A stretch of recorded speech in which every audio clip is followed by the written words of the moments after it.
Hello friends, आज की इस वीडियो में हम देखेंगे चाइल्डहुड डेवलपमेंट एंड पेडागोजी से रिलेटेड कुछ प्रीवियस ईयर्स क्वेश्चन के बारे में, जो कि आने वाले सीटेट एग्जाम 2023 के लिए इंपॉर्टेंट है और इससे आपका क्विक रिवीजन भी हो जाएगा। जिसमें सबसे पहला जो क्वेश्चन है वो है भाषा विकास के लिए सबसे संवेदनशील समय निम्नलिखित में से कौन सा है। तो इसमें ऑप्शन नंबर ए जो है वो वयस्क अवस्था, ऑप्शन बी प्रारंभिक बचपन का समय, ऑप्शन सी जन्म पूर्व का समय और ऑप्शन डी जो है वो मध्य बाल अवस्था है। जिसमें करेक्ट आंसर जो है वो ऑप्शन नंबर बी प्रारंभिक बचपन का समय है। जैसे कि हम सब जानते हैं कि जो बचपन की अवस्था होती है या समय होता है उसमें बच्चे जो हैं वो इमिटेशन के द्वारा सारी चीज़ों को सीखते हैं, जिससे उनका हर एक तरह का विकास जो है वो होता है, जिसमें भाषा का विकास भी है, जिसमें इमिटेशन के कारण बच्चों के जो भाषा विकास है वो भी होती है। इसके बाद जो नेक्स्ट क्वेश्चन है वो है विकास कभी न समाप्त होने वाली प्रक्रिया है, यह विचार किससे संबंधित है। इसमें ऑप्शन नंबर ए जो है वो निरंतरता का सिद्धांत है, ऑप्शन बी अंतःसंबंध का सिद्धांत, ऑप्शन सी अंतःक्रिया का सिद्धांत और ऑप्शन नंबर डी जो है एकीकरण का सिद्धांत है। जिसमें जो करेक्ट आंसर है वो है ऑप्शन नंबर ए निरंतरता का सिद्धांत। इसमें जो भी प्रक्रिया जो कि कभी समाप्त नहीं होती है, निरंतर चलती जाती है, वो निरंतरता के सिद्धांत से संबंधित है। इसमें जो नेक्स्ट क्वेश्चन है वो है किस अवस्था में बच्चे अपने समवयस्क समूह के सक्रिय सदस्य हो जाते हैं। तो इसमें ऑप्शन नंबर ए जो है वो प्रौढ़ावस्था है, ऑप्शन बी किशोरावस्था, ऑप्शन सी बाल्यावस्था और ऑप्शन डी पूर्व बाल्यावस्था। इसमें जो करेक्ट आंसर है वो है बी किशोरावस्था, यानी एडोलेसेंस। एडोलेसेंस का जो समय होता है इसमें बच्चे जो है वो अपने पीयर ग्रुप और अपने फ्रेंड सर्कल में ज़्यादा इन्वॉल्व होते हैं। वे अपने जो फ्रेंड्स हैं उनसे बहुत ज़्यादा क्लोज हो जाते हैं इस समय में, और उनकी सारी बातें सुनते हैं और उसी को देखते हैं, जिससे उनका एक ग्रुप जो होता है उसमें वे सक्रिय भूमिका निभाते हैं। जिसमें जो नेक्स्ट क्वेश्चन है वो है अवधारणाओं का विकास मुख्य रूप से किसका हिस्सा है। तो ऑप्शन नंबर ए जो है वो सामाजिक विकास, ऑप्शन बी शारीरिक विकास, ऑप्शन सी बौद्धिक विकास और ऑप्शन नंबर डी संवेगात्मक विकास। तो इसमें जो करेक्ट आंसर है वो है ऑप्शन नंबर सी बौद्धिक विकास। जिसमें अवधारणाएं जो हैं वो बेसिकली बुद्धि से या मेंटल से रिलेटेड है। तो अगर मेंटल डेवलपमेंट होगा तो जाहिर सी बात है कि अवधारणाओं का भी विकास उसमें होगा, वो बौद्धिक विकास का ही एक हिस्सा है। इसमें जो नेक्स्ट क्वेश्चन है वो है मानव विकास कुछ विशेष सिद्धांतों पर आधारित होता है, तो बताइए निम्नलिखित में से कौन सा मानव विकास का सिद्धांत नहीं है। इसमें ऑप्शन ए जो है वो प्रतिवर्ती, ऑप्शन बी सामान्य से विशिष्ट, ऑप्शन सी क्रमिकता और ऑप्शन डी जो है वो निरंतरता है। जिसमें जो करेक्ट आंसर है वो है ऑप्शन नंबर ए प्रतिवर्ती, यानी कि जो भी मानव विकास से संबंधित सिद्धांत है उसमें प्रतिवर्ती का सिद्धांत शामिल नहीं है, बाकी सारे सिद्धांत इसमें शामिल हैं। नेक्स्ट जो क्वेश्चन है वो है सीखने के वक्र अभ्यास द्वारा सीखने की मात्रा, गति और प्रगति की सीमा को ग्राफ पर प्रदर्शित करते हैं, यह कथन किसका है। तो इसके लिए ऑप्शन नंबर ए जो है वो Ross, B Ebbinghaus, option number C Skinner और ऑप्शन नंबर डी जो है वो एम.एल. विगी है। जिसमें करेक्ट आंसर जो है वो है option number B Ebbinghaus. Next जो क्वेश्चन है वो है अनुकूलित अनुक्रिया सिद्धांत किस के अनुकूलन पर बल देता है। ऑप्शन नंबर ए व्यवहार, ऑप्शन बी चिंतन, ऑप्शन सी तर्क और ऑप्शन डी जो है वो अभिप्रेरणा है। जिसमें करेक्ट ऑप्शन जो है वो है ऑप्शन नंबर ए, यानी कि व्यवहार। तो अनुकूलित अनुक्रिया सिद्धांत जो है वो व्यवहार के अनुकूलन पर बल देता है। इसमें क्वेश्चन नंबर 8 जो है वो निम्नलिखित में से मस्तिष्क की संरचना और कृत्यों के विभेदन का परिणाम होता है। ऑप्शन नंबर ए तनाव, ऑप्शन बी पिछड़ापन, ऑप्शन नंबर सी डिसलेक्सिया और ऑप्शन नंबर डी इनमें से कोई नहीं। जिसमें जो करेक्ट आंसर है वो है ऑप्शन नंबर सी डिसलेक्सिया। तो जैसे कि हम जानते हैं कि डिसलेक्सिया जो है वो एक विकार है, यानी डिसीज़ है, और इसमें मस्तिष्क की जो संरचना है और उसके साथ साथ जो एक्टिविटी या कृत्य हैं उनमें अगर कोई भी डिफरेंसेस आते हैं, यानी कि हमारे सोच में और काम में अगर कोई भी डिफरेंसेस आ रहा है तो वो एक विकार है जो कि डिसलेक्सिया से संबंधित है, या फिर डिसलेक्सिया उसका परिणाम है। इसमें नेक्स्ट जो क्वेश्चन है वो निम्नलिखित में से कौन सी प्रगतिशील शिक्षा की विशेषता है। ऑप्शन नंबर ए केवल प्रस्तावित पाठ्य पुस्तकों पर आधारित अनुदेश, ऑप्शन बी परीक्षाओं में अच्छे अंक प्राप्त करने पर बल, ऑप्शन नंबर सी बार बार ली जाने वाली परीक्षाएं और ऑप्शन नंबर डी जो है समय सारणी और बैठने की व्यवस्था में लचीलापन। तो इसमें जो करेक्ट आंसर है वो है ऑप्शन नंबर डी समय सारणी और बैठने की व्यवस्था में लचीलापन। यानी कि प्रगतिशील शिक्षा की जो विशेषता है वो विशेषता है कि यानी समय सारणी और बैठने की जो व्यवस्था है उसमें अगर लचीलापन होगा तो उसमें जो शिक्षा है वो प्रगति करेगी। यानी कि बच्चे जो है वो अपनी सुविधा के अनुसार किसी भी समय की कक्षा को ज्वाइन करके उससे सीख सकते हैं और कहीं भी बैठ सकते हैं। उनको बैठने की कोई पाबंदी नहीं रहेगी, जिससे कि उनका जो मेंटल ग्रोथ है वो भी होगा। तरह तरह के विभिन्न बच्चों के साथ अगर वे बैठेंगे तो उनकी जो मेंटल ग्रोथ है और बाकी सारे जो डेवलपमेंट है वो भी होंगे। तो इसलिए ये एक प्रगतिशील शिक्षा की विशेषता होगी। इसमें जो नेक्स्ट क्वेश्चन है वो है प्रतिभाशाली शिक्षार्थी डैश हैं, जिसमें ऑप्शन ए अवसारी चिंतक, ऑप्शन बी बहुमुखी, ऑप्शन सी बहुत परिश्रमी और ऑप्शन नंबर डी जो है वो अभिसारी चिंतक।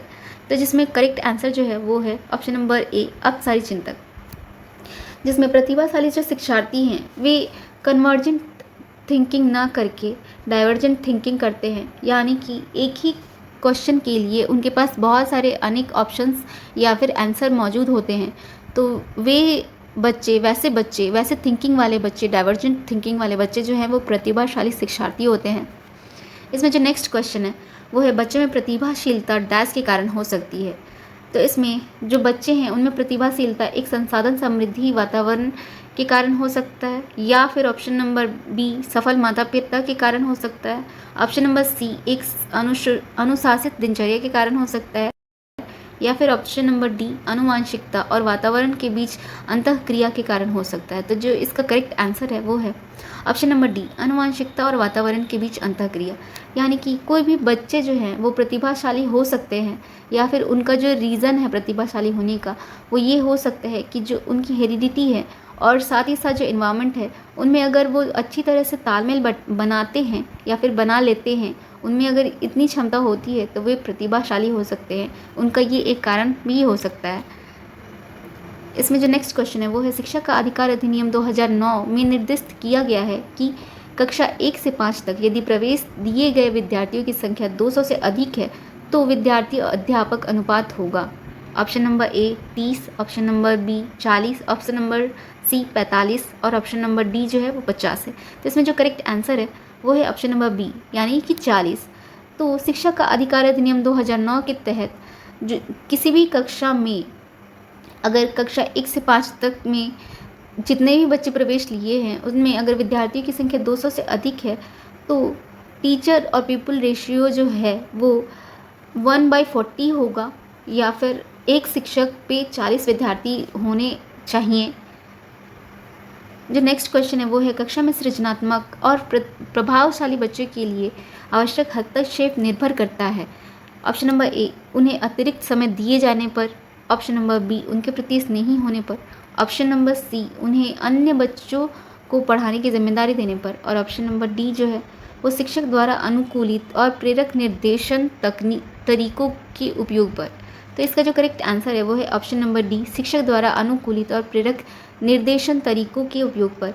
यानी कि कोई भी कक्षा में जो सृजनात्मक और प्रभावशाली बच्चे जो हैं उनके लिए कोई एक जो शिक्षक हैं वे उनको एक अनुकूलित वातावरण दें और साथ ही साथ प्रेरक अगर निर्देशन दें तो वैसे जो बच्चे हैं सृजनात्मक और प्रभावशाली जो बच्चे हैं उनको उनकी प्रगति में वो सहायक होगा और उनकी प्रगति में और उनकी ये जो प्रभावशाली प्रवृत्ति है और सृजनात्मक प्रवृत्ति है उनमें और बढ़ोतरी होगी, उनमें और प्रगति होगा।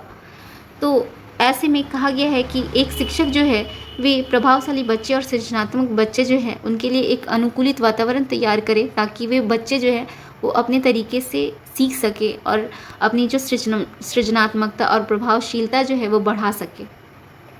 इसमें जो नेक्स्ट क्वेश्चन है निम्नलिखित में से कौन से शिक्षक द्वारा कक्षा में बच्चों के लिए समस्या हल करने के तरीके का वर्णन नहीं कर सकता। तो इसमें ऑप्शन नंबर ए जो है वो कुछ हल करते समय गलतियों को करने के प्रति ईमानदार रहना, ऑप्शन नंबर बी सोच विचार परीक्षण और विभिन्न उत्तरों जैसे शब्दावली का प्रयोग करना, ऑप्शन नंबर सी अभिसरण उत्तरों वाले प्रश्न पूछना, और ऑप्शन नंबर डी जो है किसी विशेष समस्या को हल करने के बारे में अपनी विचार प्रक्रिया पर चर्चा करना।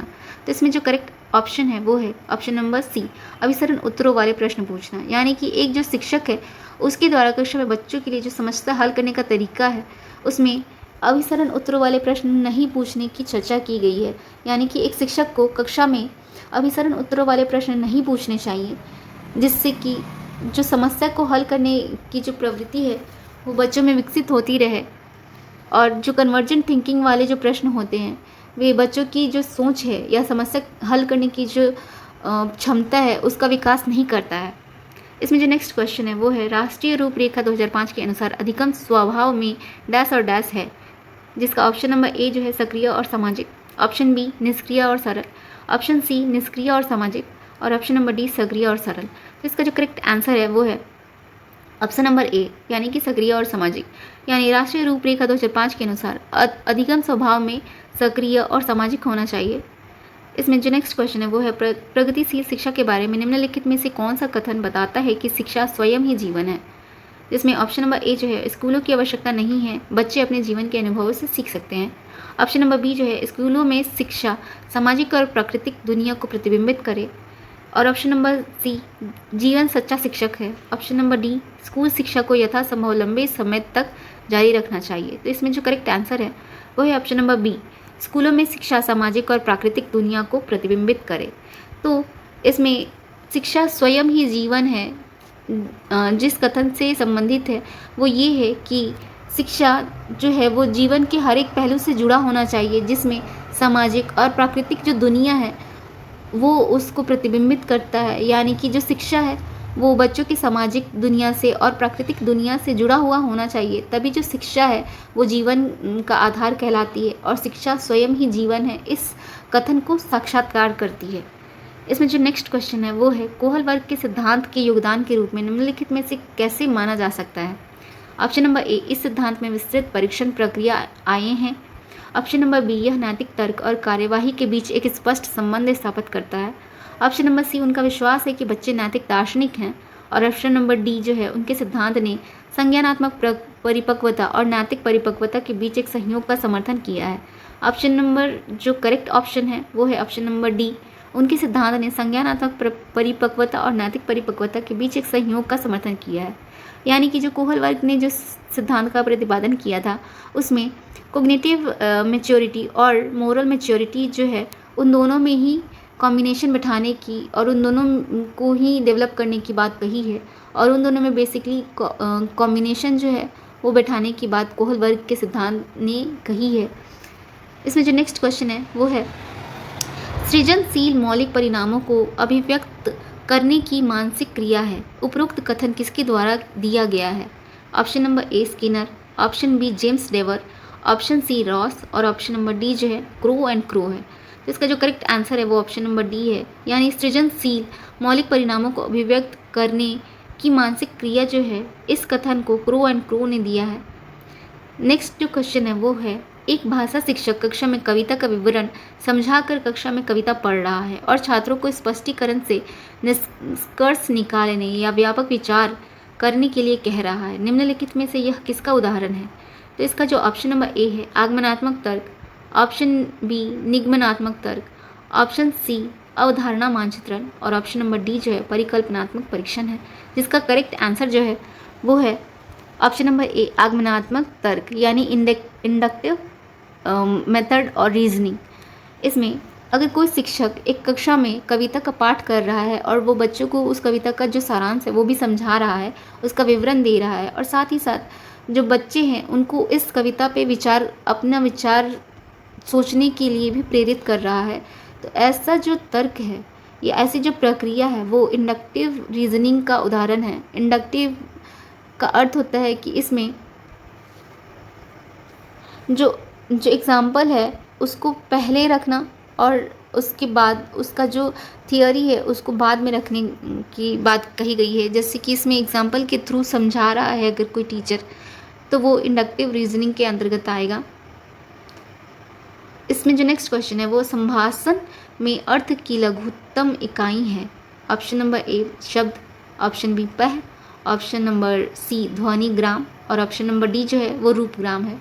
जिसमें करेक्ट आंसर जो है वो है ऑप्शन नंबर डी रूपग्राम। यानी संभाषण का जो अर्थ है उसकी लघुत्तम इकाई जो है वो रूपग्राम है। इसमें नेक्स्ट क्वेश्चन जो है वो किसके अनुसार व्यक्तित्व व्यक्ति के व्यवहार की एक समग्र गुणवत्ता है।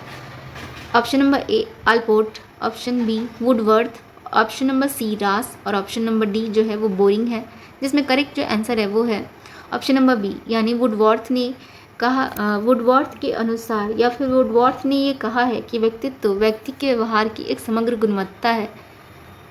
इसमें नेक्स्ट जो क्वेश्चन है वो है जीवन का अनोखा काल माना गया है। ऑप्शन नंबर ए शैशवावस्था, ऑप्शन बी बाल्यावस्था, ऑप्शन नंबर सी किशोरावस्था और ऑप्शन नंबर डी प्रौढ़ावस्था। तो इसमें जो करेक्ट आंसर है वो है ऑप्शन नंबर बी बाल्यावस्था, यानी चाइल्डहुड का जो पीरियड है उसको जीवन का अनोखा काल कहा गया है। यानी कि जो चाइल्डहुड बच्चे होते हैं उनमें तरह तरह का विकास होता है, डेवलपमेंट होता है और वे बहुत सारी चीज़ों को सीखते हैं, बहुत नई नई चीज़ों को सीखते हैं, जिससे कि उनका जीवन में बहुत अनोखी अनोखी चीज़ें होती हैं और वो उनको सीखते हैं, देखते हैं, समझते हैं, ग्रहण करते हैं। तो इसीलिए इसको जीवन का अनोखा काल कहा गया है बाल्यावस्था को। इसमें जो नेक्स्ट क्वेश्चन है वो है बालकों का सर्वाधिक रूप में बौद्धिक क्षमता का विकास होता है। ऑप्शन नंबर ए घर में, ऑप्शन बी मित्रों एवं साथियों के साथ अंतःक्रिया करके, ऑप्शन नंबर सी जो है विद्यालय एवं कक्षा में और ऑप्शन नंबर डी खेल के मैदान में। तो इसका जो करेक्ट आंसर है वो है ऑप्शन नंबर सी विद्यालय एवं कक्षा में है। यानी कि बालकों का जो सर्वाधिक बौद्धिक विकास जो होता है वो विद्यालय और कक्षा में होता है। यानी कि घर पे अगर कोई बच्चे रहते हैं तो उनका सामाजिक और बाकी संज्ञानात्मक जो विकास है वो होता है, लेकिन जो उनका मेंटल डेवलपमेंट होता है वो कक्षा में एक विद्यालय में शिक्षक को द्वारा दिया गया ज्ञान की वजह से होता है, दिए गए ज्ञान की वजह से होता है। जो शिक्षक होते हैं वे उनके बौद्धिक विकास में बहुत ही सहायता प्रदान करते हैं और उनको तरह तरह की प्रश्न उनसे पूछते हैं ताकि उनका जो मेंटल डेवलपमेंट है वो हो सके, वे अपनी जो तर्क है उसको रख सकें, किसी भी क्वेश्चन के अनेक पहलुओं को सोच सके, उनके बारे में बात कर सके। इस तरह से उनका जो बौद्धिक क्षमता का विकास है वो होता है। इसका जो नेक्स्ट क्वेश्चन है वो है आपकी कक्षा के कुछ छात्र अति मेधावी भी हैं, आप किस तरह पढ़ाएंगे।